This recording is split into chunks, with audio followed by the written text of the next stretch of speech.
still live. Problems with my connection, I think. Not sure if anyone's still live, but yeah. Let me see.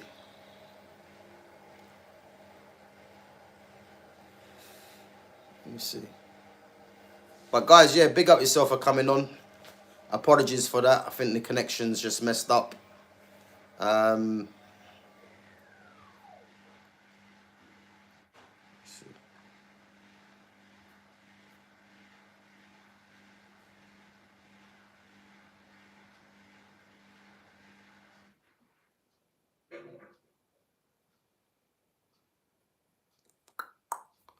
Yeah, YouTube. I don't know. I'm not sure if YouTube is down, but guys, big up, gamer. Gamer, can you hear me now? Can you hear me, bro?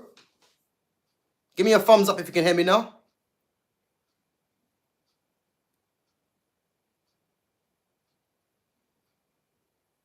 You can hear me, yeah?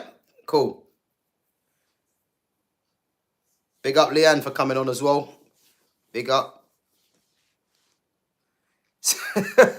So Gamer says it crashed after you said Arsenal fans are arrogant. Is that true, Gamer? Is that true? So what? You mentioned one word about Arsenal, and then someone in their team tries to crash the stream. Is that how it works now? Well, let's hope they don't get beaten that second leg, man. Because I think they might have to throw me off YouTube if that's the case, man. Because I've never heard that before. So we're having a conversation about Arsenal, and you know, an Arsenal fan gets a bit salty, and then all of a sudden my stream crashes. Is that what it is now? Is that what it is? But guys, big up for coming back on anyway. Yeah, that's a bit annoying. But as I said, yeah, going back to Arsenal, I think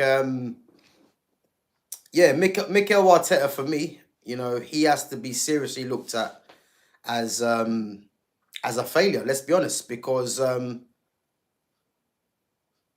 I can continue from where I left off. No worries, no worries. Yes, guys, big up yourself for coming on. Apologies for the crashing. I'm not sure what happened there, but again, if you was listening to the chat, again, make sure you smash the like button and make sure you subscribe to my channel. So yeah, we're discussing Mikel Arteta. So for me, Mikel Arteta for me is a coward, because the fact that he brought on Ethan Nwaneri with 5 minutes to go, when arguably Nwaneri should have at least started the game for me. I would have started him. I know it's a Champions League semi-final, but Odegaard hasn't been playing well, and as I said, with Nwaneri was playing well, was playing okay as well. So the fact that he Lane Wesley, stop spamming the chat. I will get back to you, but stop spamming the chat. If you're not here to make any sort of contribution to the channel, then you're not forced to be here. But stop spamming the chat with the same thing. So yeah, as I said, Mikel Arteta for me, he has to seriously consider his position for me, because if they don't win nothing this season again, how can you possibly have another season? Because he hasn't earned it, really. Let's be honest. He spent a lot of money. The club arguably have, as a team on the pitch, have gone backwards. I mean, there's been talk about them spending in the summer, but can you be confident that Arteta is the right person that's going to lead Arsenal into another season? I've never seen a manager get so protected how Mikel Arteta does, and the guy has won nothing really. He's won one FA Cup, which again wasn't his team. So yeah, I mean, there'll be a few Arsenal fans, that will still be backing him, but to be honest with you, if you're an Arsenal fan, man, you must be devastated, because it's like, you've invested all your time and effort into this club, and what have you really got to show for it? And the answer's nothing. And they said that they're gonna, sign some players next season. But would you trust Arteta with a budget again for him to go and get the right players? You know, because I don't think he's the right guy. And again, at Man United, we're having the same problem. With Ruben Amorim. So yeah, big up Lane Wesley anyway. The answer's no to your question, but big up yourself for coming on. So yeah. So Gamer says I'm buzzing they lost. Yeah, listen, buzzing's not the word, man. I think again, there's still a second leg to go, and what I would say is that although I'm over the moon that Arsenal got beat, I think because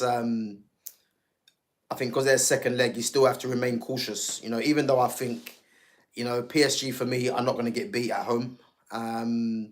But we still have to remain cautious because, football's a mad game and anything can happen, But I think, as I said, Arsenal are going to have it all to do because I think the fact that they're going to have to open up against PSG, this is where PSG are going to be dangerous with that home crowd as well and with the pace on the break. It could be a massive problem. And I think as well, you got to look at there's no Gabriel there. I know Kivio's been very good to be fair, but I think Gabriel, in terms of his mentality, in terms of his pace and strength, I think will be missed. I think in the second leg, and unless Saliba has the game of his life, against the front three, I think it's going to be an uphill task for sure. And yeah, as I said, I think I'm very happy, because for me, PSG, I like watching PSG play. Luis Enrique for me, again, formerly of Barcelona, and Luis Enrique for me just plays he plays the game the right way for me, the way he sees the game, And again, PSG are Barcelona, really. You might as well say the way that PSG play. Barcelona do the same thing. If you look at the midfield three, you could easily see, at least two of them at Barcelona, in Vitinha and Fabian Ruiz for me. I think João Neves is a decent player, but I don't think he's on the level of Fabian Ruiz and Vitinha technically. I just think he's a workhorse, but he's someone that can play as well. And then if you look at their fullbacks, again, their fullbacks was fitting at Barcelona. Kvaratskhelia would fit in at Barca. Ousmane Dembele used to be at Barca, and then you've got Doué. Again, he's another technician. And then the centre back pairing as well, you can say would fit at Barca. So yeah, as I said, man, their team is very well put together from what Enrique's done. And I think as well, even in the summer, I mean, who could I see Enrique going for to improve that team? You'd probably say, if they was to go out and get a striker, a striker will be ideal for their team. But then again, I think the way they play with the fluid front three, I think the fluid front three works well for them. So, whether they want to strike, I don't know. Because you've got someone like Gonzalo Ramos, and Ramos is happy to, well, I say he's happy to sit on the bench, but he knows he's not really a guaranteed starter, and I think with PSG, you probably need someone that is happy to do that, because I think if they go and get a striker that is demanding to start, that could upset the whole squad really, because that front three, to be honest with you, that they have, it's all fluid and it works well. So Gamer says PSG and Barca would be incredible, both at peak form. Yeah, as I said plenty of times, I think they're the two best teams, footballing teams in Europe right now, definitely. And I think a lot of the other teams are gonna have, they're gonna have work to do to catch up to them. And again, I can see these two teams getting better as well. Again, if you look at Barcelona, what do Barcelona need to improve in their team? You'd possibly say centre back. I know they got Ronald Arroyo, Pau Kabasi, Inigo Martinez, but you'd probably say can they do with an upgrade in centre back? Yeah, possibly you could say that. If they're looking at a left-sided centre back, someone that's better than Inigo Martinez, they might be looking at that. But again, he's a good rotation option. And then you look in midfield, Pedri, as I said, one of the best midfielders in the world. Frankie de Jong, the same, and them two together have got a very, very good combination, very good understanding. Danny Olmo in the 10, or you got Fermin Lopez. You got obviously some of the youngsters as well that can come into the back into the squad as well. Casado's out injured. You got Gavi there as well. So yeah, they got plenty of options in midfield. The front three, as I said, you got an aging Robert Lewandowski, but Lewandowski's still doing it. And what a player Lewandowski is. You got Starboy, the real Starboy, not Bukayo Saka. The real Starboy is Lamine Yamal, obviously on the right hand side, and again he's the future. He's the current and the future, and I think next season, you're probably gonna see him probably inherit the number 10 from from Ansu Fati. Even though I want to see Ansu Fati, I want to see Ansu Fati in that team with Lamine Yamal, and I'd be happy him keeping the 10, but he isn't getting enough game time. But I'm hoping he can change Hansi Flick's mind. Obviously Rafinha as well. So yeah, as I said, I think for me, they need to be looking at a striker that's going to be an understudy to Lewandowski for when Lewandowski finally hangs up his boots. Because as I said, yeah, I think we know there's not too many strikers out there, but they need to, obviously Barcelona's scouting network is massive anyway, so they'll be probably identifying someone now. As I said, I think the ideal striker that would have been for Barcelona would be John Duran. I think he'd be the ideal profile. Someone that can run the channels, someone that's good in the air, someone that's strong, can hold the ball up, left-footed, can link the play, is young, has pace as well. So he would have been ideal for me. But obviously he's in Saudi, so whether that happens in the future, who knows? Who knows? Yeah, who knows? But guys, anyone got any questions for this for the Champions League? Anyone got any questions? Because again, Arsenal, obviously beating a Real Madrid team that was poor. Let's be honest. I think we heard a lot of Arsenal should definitely get into the to the final. They'll overcome PSG. Obviously they beat PSG earlier on in the season, but I think it's safe to say after today's game, they're facing the PSG team that are they're a different level. Let's be honest. They've got a midfield that controls games, a fluid front three. That will cause problems. And to be fair, they've arguably got the best goalkeeper in the tournament, and that is Gianluigi Donnarumma. And the amount of times he's bailed out PSG this season in this competition, it's there. So big up Aziz. Aziz says, is it possible to be a good fighter after the age of 20? Of course it is. The only thing that will be stopping you is yourself. If you've got the passion, if you've got the hunger, to succeed, you can do anything. That isn't just fighting. That is anything. Obviously starting from young is good. But again, when you're saying being a good fighter after the age of 20, it depends what kind of level you're talking about, because a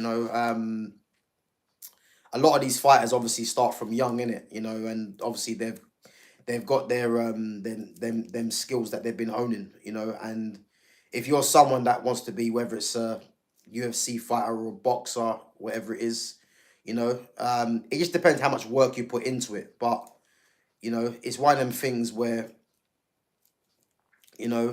from young, if you've identified it from young, and you've put the work in, obviously as you get older, it does become a bit more easier. But so to answer your question, is it possible to become a good fighter after the age of 20?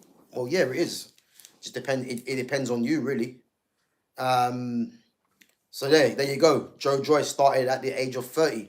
You know, and I wouldn't say Joe Joyce is a great fighter. To be honest with you, he's tough. You know, the guy can take some shots, but that's a good example. You know what I mean? Someone like that, he started boxing at 30. You know, isn't the level of the elites, but has made a good career. So there's your answer. There's your answer. But yeah, as I said, yeah, if you got any questions, guys, about football, wrestling, boxing, UFC, fire them away, guys. Fire them away. And as I said, make sure you smash that like button and make sure you subscribe to my channel at GavGoesIn. What's people's predictions tomorrow for Barcelona and Inter Milan? I'm gonna go for a 2-0 Barcelona at home. 2-0 Barcelona at home. Yeah, don't go 2-0. Yeah, big up gamer, man. Yeah, be healthy, eat good, try train. I wouldn't say try and train. I would say training is a massive part of massive part of fitness, as everyone knows. Obviously, good for your mental health. You know, you got to look after yourself as you get older. So, but yeah, in terms of sport, yeah, you got to apply yourself. That's what I would say. If you can apply yourself, you know, in terms of doing the right things, in terms of, you know, getting a good night's rest, you know, eating properly, putting the work in to train, you know, you can't fail. And I think the most important thing is having the self-belief, you know, having the self-belief to say, you know, that you can't be defeated, you know, and you're going to go all the way. That's a good start. But the training and the discipline is a must, you know. So Gamer says Inter Milan 2-1. You know what? That's not a bad result, to be honest with you, because, you know, in Inter Milan, for me, are they were my dark horses for the Champions League. But unfortunately, they're playing one of my favourite teams, and the team that I said is going to win it. So this is why I think, you know, their journey comes to an end. But again, it wouldn't surprise me if Inter Milan make a final, because, again, that defence of theirs is a problem. It's a massive problem. And yeah, I think Barca are gonna have to play well to nullify them. To be honest with you, and if they, you know, if they can keep Yamal quiet, I think that goes halfway to even doing that. But then you got the likes of Pedri. You know, Pedri can just turn a game on its head, whether it's from a strike, a through ball. You know, Rafinha has been in the form of his life. You know, Lewandowski, as we know, you know, you have to always keep an eye on Lewandowski because the guy is just lethal. So yeah, as I said, Inter Milan are going to need to play well to stop Barcelona for sure. You know, and to be honest with you, I think Barcelona night are going to have too much for them, but it's going to be a good game. It's going to be a very good game, very good game. Any Tottenham fans in there? What do we think, guys? Do we think that Postecoglou deserves to keep his job if Tottenham win Europa, or does he need, or does he deserve to be sacked regardless? So I think Tottenham have lost 19 games this season, which is unheard of. And to be honest with you, like, if he doesn't win if he doesn't win Europa League, you know, he has to go.